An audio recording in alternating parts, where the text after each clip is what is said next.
وقل رب زدني علما. Premièrement, tahara, ça veut dire quoi? La purification. Elle peut avoir deux sens. La purification morale ou la purification matérielle, physique. La purification morale, c'est purifier son cœur du shirk. Et purifier son cœur, purifier son âme de toutes les bassesses et de tous les défauts, comme la jalousie, l'orgueil, l'ostentation, l'amour de ce bas monde. Quand quelqu'un aussi il est étonné par soi-même, ça c'est quelque chose de très important aussi en islam. La purification morale, c'est pas ce dont on va parler aujourd'hui, car ça ne rentre pas dans les portes de fiqh, mais c'est plutôt une science qui s'appelle ilm al-tazkiyah, la science de la purification des âmes. Tahara al-hissiyya, la purification matérielle et physique, elle se partage en deux. Tahara min al-hadath, c'est ce qui concerne les ablutions, les grandes ablutions, et ce qui prend la place des ablutions, des grandes ablutions, qui est tayammum, les ablutions sèches.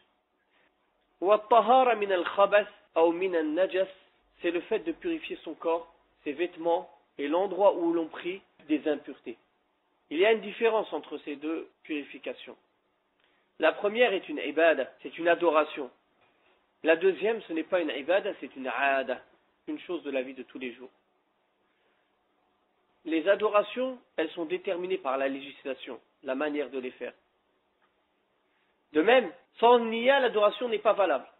Alors qu'une aada, la manière de la faire est libre à partir du moment où la personne ne fait pas une chose qui est interdite.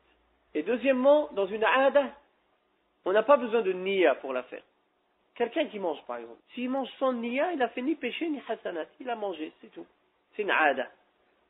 Purifier ses vêtements, quelqu'un il lave son linge. Il n'a pas l'intention d'enlever les impuretés qui sont dessus, il n'a pas mis cette intention. Il y avait de l'urine dessus, il n'a pas mis l'intention, il a juste lavé son linge. Son linge est pur, car il n'a pas besoin d'intention. Si on avait dit que c'était une adoration, s'il n'avait pas l'intention que l'impureté parte, même si l'impureté est partie, son linge ne serait pas pur. وقل رب زدني علما.